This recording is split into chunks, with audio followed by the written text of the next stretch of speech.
We'll go ahead and call the public hearing to order. It is Tuesday, April the 15th, 2025 at 6 p.m. Melissa, could you please do a roll call? Keller, Here. Hedges, Here. Tice, Here. Plitzka, Here. Hallinan, Here. Moats, Here. Lukasak, Here. Duval. Absent. The purpose of tonight is a public hearing related to the Alto project. Melissa, could you please read the notice? Circleville City Council will hold a public hearing Tuesday, April 15th, 2025 at 6 p.m. in council chambers located in the City Hall Building, 127 South Court Street, second floor, Circleville, Ohio, 43113. The public hearing will be to hear the following requests. Alto Real Estate LLC Plan Unit Development Incentives. Thank you very much, Melissa. Was this notice published in the appropriate locations and the appropriate property owners notified?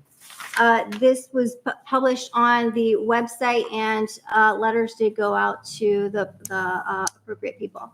And I also know we announced it during a public Yes. city council meeting. Okay, so thank you very much.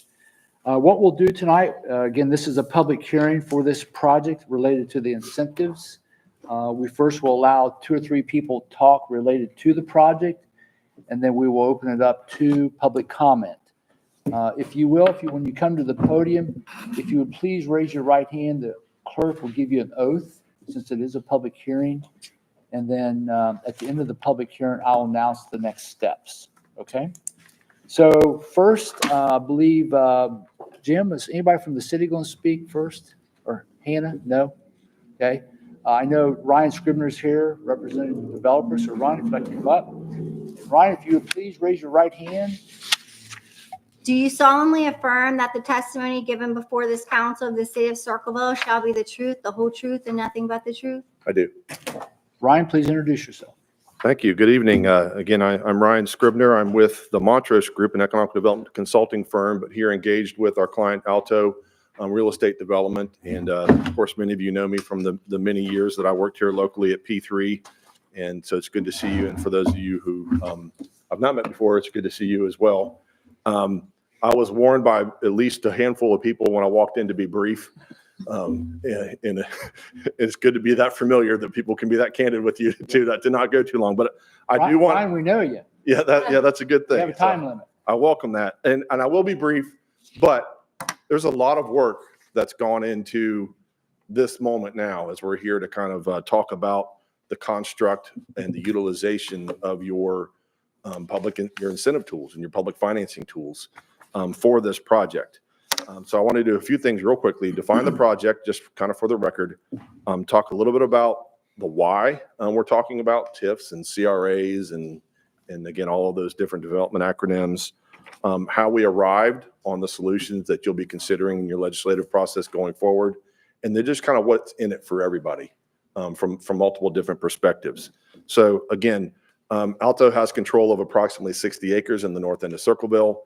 Behind the Ollie's Bargain Outlet at the dead ends of Atwater and Georgia roads. They have contemplated and have planned for 155 single-family homes, 100, and then a multifamily apartment product that would include 156 one-bedroom apartments and 96 two-bedroom units. All market rate, by the way, not tax credit subsidized through Ohio Housing Finance Agency or any other entity. Market rate product. An approximate $90 million investment in the city of Circleville into this new residential development. So a great project by any metric, but in a challenging place and in a challenging situation we find ourselves in. The site itself, I can remember multiple developers over my years at P3 coming and talking with us about this ground, projects that never happened for a number of reasons. But the ones that were most challenging to us right now were, number one, infrastructure costs. The city has had long-standing plans to connect roads through this property, not just have dead-end cul-de-sacs. The city is known for a long time about drainage issues in this area, not just on the site, but on adjacent properties. And that the only way to deal with them is through retention strategies and retention ponds on this property. Retention ponds, you can't build houses on top of them. And so every acre of retention pond that you're building to solve drainage issues on neighboring properties comes at the expense of product that these guys can build and sell on their ROI. Again, further challenging this site. The market is challenged in that home prices have gone up over 100% since 2016, but household incomes have gone up about 25% in the same time frame. So you got a situation where a developer is interested in this market and they're wanting to build some nice new product, but really big price tag to make it work from an infrastructure standpoint in a challenged cost environment. And when you have the confluence of those variables, it just screams for the utilization of those tools that you have at your disposal to help offset cost, to partner, public-private partnership, and make what otherwise would not be financially viable possible. So it certainly started conversations around tax increment financing, around CRA property tax abatements, around NCAs. And I was just reminiscing with Ron McCarthy a few years ago, standing here with them talking about using these tools for this type of development. And here we are. So it's kind of cool to be here now.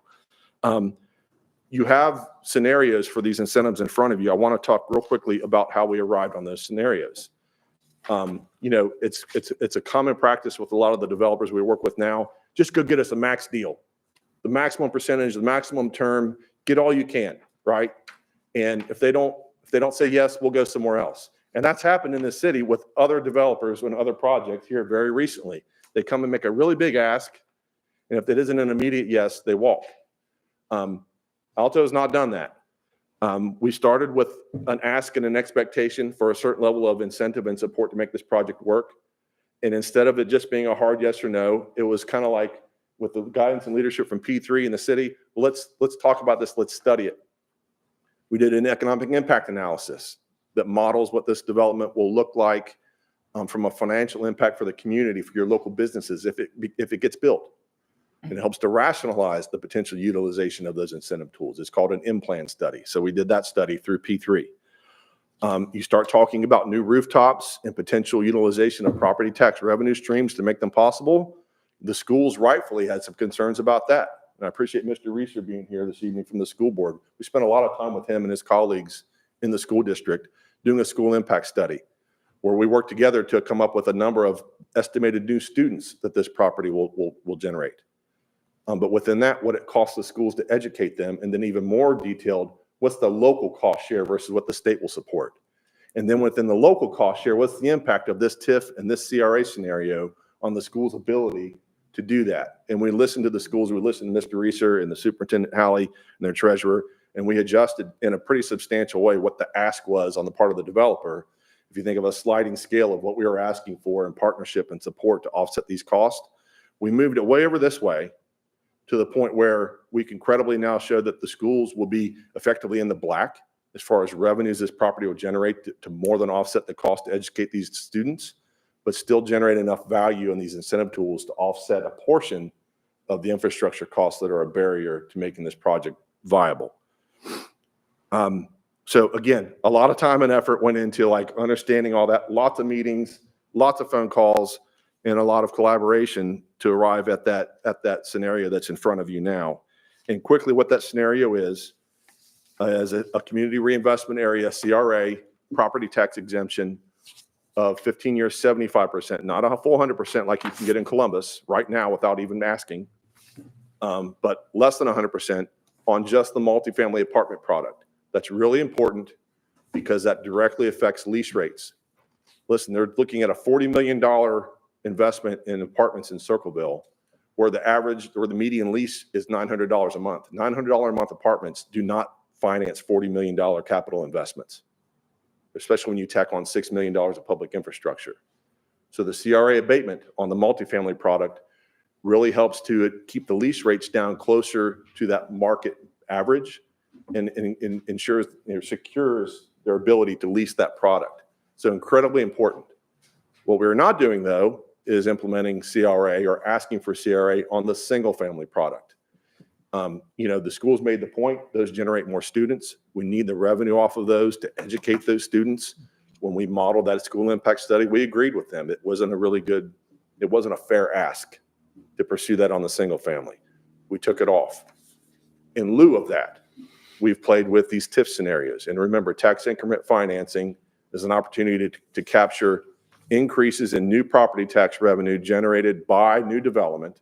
And instead of them going through their normal distribution to all the entities that get property tax dollars, a portion of them get set aside for a specific term and time in percentage that can be utilized to help pay for public infrastructure. In this case, we're talking about a 30-year, 100% TIF, but a non-school TIF. And what that means is during that period of time where we're collecting and diverting that property tax revenue stream, the schools are going to get their full share of unabated taxes. And the TIF will capture the delta, right? And then it's there at your disposal to make deals and to support these capital investments in infrastructure and offset those costs up front, but also is there as a potential long-term resource for maintenance, upkeep, and other improvements later. So partial CRA on the multifamily, non-school TIF covering the entirety of the property. And by the way, we're also in the process of initiating the NCA petitions and all the property we brought into the NCA. And I'll make another quick point about the give and take. In this case, it's very common, or in many cases, it's common in an NCA situation where the developer is negotiating and asking for a portion of those future NCA revenues. Again, we've not done that here. 100% of the CRA revenues are at the discretion of the NCA board, which is governed and controlled by the city for utilization as you see fit within the confines of your NCA ordinance and the state law. And so the developer has not asked for a piece of that either. So a couple final quick points about, kind of like what's in it for everybody with this deal. Back to that in-plan study that we did, when you have those new residents at those income levels that they'll have to be at to afford those lease rates, those mortgage payments, we model and estimate using a software program that the state of Ohio uses to evaluate tax credit applications. So it's a really good program called in-plan. Over $15 million a year in new economic activity in the surrounding market. Think of like local GDP impact. That's $15 million, a portion of which is going to go to your hospitals, to your banks, to your small town, small business retailers, to your restaurateurs. And that's a big part of the answer to like, why don't we have fill in the blank in Circleville? You need that growth in the market, that economic activity to support it. So there's certainly something there for our businesses also. Rooftops means jobs and workforce. And you could talk to any employer in Pickaway County, they'll tell you they're challenged in a tight labor market. Rooftops helps address that. It's critically important for the city. If the mayor and Tim Colburn are talking with a new business about coming here, they got to have a story to tell about a city that's growing, that's going to have workforce available to fill jobs. For our schools, certainly an opportunity for a modest, well understood, well modeled increase in enrollment. Enrollments have not been growing rapidly in the Circleville City schools like much of the rest of the Columbus region. So some enrollment growth, certainly done in a way with the ability to more than offset their cost to educate that enrollment growth. But perhaps more importantly, is a new precedent for how a community can interact with their school district and evaluate a project on its merits and think about that cost benefit ROI equation and make sure it balances to the best that we can. Not always going to be able to do it as well as we did this time, but this time it really worked. For the city, in a TIF scenario, the city's normal share of millage that would go to your general fund is now going to go to a TIF fund. And the TIF fund is going to be used to provide some reimbursement to the developer over time. Right now, I think that property generates just a few $1,000s a year in total property taxes, and it generates no municipal income tax. So in this scenario, if we're foregoing a little bit of that TIF revenue and a little bit of that CRA exemption on the multifamily, we've modeled it's multiple hundred thousands of dollars a year in new income tax for the city. Similar types of revenue numbers for your NCA that's free and clear of any developer obligations. And then beyond that, and this is back to that narrative, the median home value in Circleville right now is $182,000. You're talking about adding a bunch of new homes that are more in the $325,000 and up price range. The median household income in Circleville is $56,000 right now. And by our modeling, people are going to be making around $102,000 a year or more to afford the new single family homes.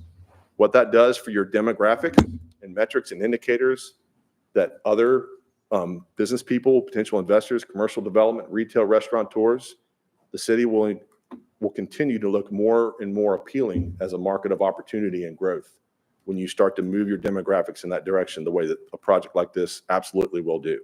It's just really simple math.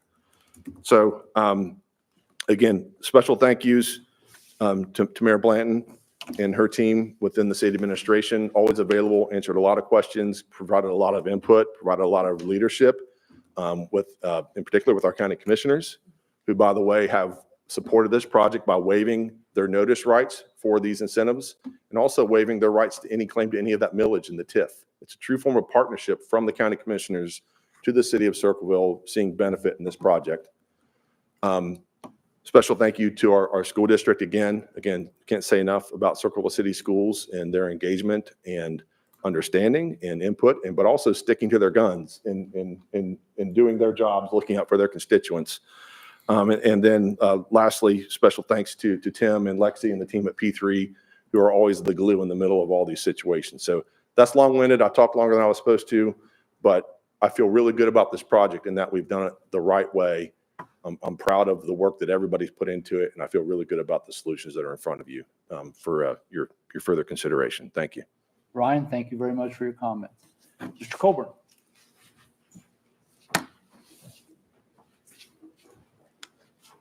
Tim, if you could raise your right hand, please. Do you solemnly affirm that the testimony given before this council of the city of Circleville shall be the truth, the whole truth, and nothing but the truth? I do. Tim, please introduce yourself. So Tim Colburn, Pickaway County Port Authority, Pickaway Partnership, anyways, P3, Executive Director. Ryan, quite impressive. As I listened, I thought it was appropriate to just get up and talk about a few things we did probably a year ago in council. And we talked about collaboration, providing clarity, having courage, and consistently following our plan. This project represents a whole bunch of that. The public should know this is a public hearing. I thought this was appropriate for them to understand those principles we have followed for the last year in doing this deal. They should also know our elected officials have done their jobs.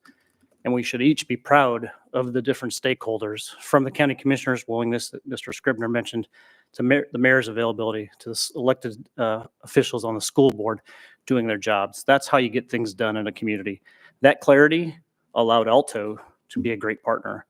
So thank you to the school, city administration, elected officials at the school, our county elected officials, our legal teams, Montrose's skill and excellence as a business partner, and then Alto. They didn't walk away on day one. We have had, in my tenure, less than 2 years, 2 developers walk away when they said, this is what we want, go get it. And they're gone. Alto's still here. So thank you. This will be good for the school. Appreciate your leadership. And that's all I wanted to say. Tim, thank you very much. Thank you. Mr. Reeser, I know you wanted to speak. If you could raise your right hand, please. Do you solemnly affirm that the testimony given before this council of the city of Circleville shall be the truth, the whole truth, and nothing but the truth? I do. Tony, introduce yourself and welcome. Hi, good evening. My name is Tony Reeser. I'm representing Circleville City School Board. I'd like to take a moment to thank the Alto Group, the team at P3, and the city for hearing our concerns and responding to what we brought up a few months ago. I'd also like to offer a special thank you to the Alto Group for providing the school impact project or study. Mr. Scribner's group did that. It was excellent. It actually opened our eyes to a lot to what future development will look like also. So that was really neat. District has been actively engaged in conversations surrounding this project. We've worked closely with the city, the Alto Group, and the developer to help shape a proposal that considers both the community's growth and the long-term needs of the school. To be clear, the district is not opposed to the current proposal. We recognize that there's some historical challenges with the property and understand the potential benefits the project could bring to the community. However, we want to be clear that not opposed does not mean we're in favor of. There's a difference there. And that our position reflects a willingness to collaborate not only on this project, but on future projects, but it's still not an endorsement. We would also like to communicate that the district is not in favor of blanket approvals for development incentives moving forward. Every proposal should be considered on its own merits with close attention to its potential impact on school funding and the broader community, especially considering the House version of the state's biennium budget, which was forwarded to the Senate last week. it's not really helping us any. Ideally, our preferences would also be to receive the full amount of property taxes due to the district. However, in this case, we acknowledge the unique circumstances and the efforts that have been made to address our concerns in good faith. We appreciate being included in the process and remain committed to advocating for what's best for our students, our schools, and the community at large. So thank you, Mary. You were involved in all that, and we appreciate that. And Barry, you were there for a couple of meetings, and we're comfortable with where it's at. And it was great that Alto Group was willing to listen to us. And the first meeting, they shared this won't work this way. And they realized that. And it was great that they were willing to work with us on it. So we appreciate it. Tony, thank you for being here from the school board. You know, this is one of multiple projects coming down the road, and I think you're right. You got to handle each one of them individually. They have their own set of circumstances. Right. Yeah. Appreciate it. Thank you. Thank you for your comments. Those are the people I knew had requested to speak earlier. At this time, if anybody would like to speak as the public hearing, you're welcome to come to the podium. Come on up, Chuck. Chuck, if you raise your right hand, please. Do you solemnly affirm that the testimony given before this council of the city of Circleville shall be the truth, the whole truth, and nothing but the truth? I do. Chuck, welcome. Please introduce yourself and give us your address. Charles Estelle, 233 Clark Drive. I wasn't going to talk this meeting. I plan to talk the next meeting. You guys have papers on that, but listening to these gentlemen talk, the plan sounds good, but I challenge you people. You people have an obligation to the senior citizens of this community and to the children. This is one project. There's many projects out here. The senior citizens in this town are struggling because of their tax liabilities. The value of their homes have gone through the roof. Their income has been stagnant. They've been on Social Security for many years. You have a school system that has some room for growth. I don't know if it has this kind of room for all of the subdivisions I've been listening to over the last few weeks. And I want you to keep that in mind as you approve stuff like this, because every dollar taken away from that school is a dollar some senior citizen a year from now, 5 years from now, 10 years from now is going to have to make up when we add on to the schools, bring in trailers, hire more teachers. Teachers' costs go up every year. Their pay is higher than what the retirees are getting on their Social Securities. Don't begrudge them a dime. I would not want to be a teacher for nothing. But those are the things, unfortunately, you guys are stuck balancing and wrestling with. Thank you. Chuck, thanks for your comments. Would anyone else like to speak? Mr. Horning? Dave, if you would please raise your right hand. Do you solemnly affirm that the testimony given before this council of the city of Circleville shall be the truth, the whole truth, and nothing but the truth? Yes. Dave, if you give us your address, please, and introduce yourself. I'm Dave Horning, 569 Plaza Drive in Circleville. Thank you. Yeah, I just want to share a comment. My opinion here is that you guys are throwing around all that term CRA, TIF, and this kind of stuff. You guys have studied this for a long time. Just as a person who walks into a meeting like this and hears these for the first time, I'm telling you, I don't understand I don't understand the breakdown, what money is going where. So I would just encourage you next time, if there's a presentation like this, some charts or some graphs to explain this. I think that other people watching this might not have this clear as an understanding as the people who have worked on this forever. That's my only comment. And I'll give you some feedback to come to the committee meetings where the legislation that will spell out the details of all these CRAs and TIFs will be discussed in detail at committee meetings. And all that is available now. The details, the legislation is all available. So we can get you or anybody any of that information in the public. So anyone else like to speak? Okay. Well, let me tell you what the next steps are. So we'll have 4 pieces of legislation related to the project. There is an incentive district TIF, a parcel TIF, tax incremental financing. Those 2 pieces of legislation will go to the Strategic Planning Committee chaired by Sherry Tice. The CRA amendment and the CRA agreement, which is the community reinvestment areas, that legislation will go to the Judicial Committee because they are amending our current CRAs that we already have in place. They're being updated and being amended. So 4 pieces of legislation total. Thanks to Rob McCarthy from Bricker, Lexi and Tim. They've worked with the team to get us all that information. We've already received it. It's all been sent out to all the council members. It's a lot of reading. It's a lot of information. It's a lot to digest, but we'll be talking about it in detail at the committee meetings. So please plan to attend, and we'll have some of these very same reps there to answer questions. I will leave it up to the committee chairs to announce in the future when those meetings will take place so that everybody in the room that wants to be at those meetings to give input, answer questions, will know when to be there. Okay? Any other comments or questions? If there are no other public comment, I'll entertain a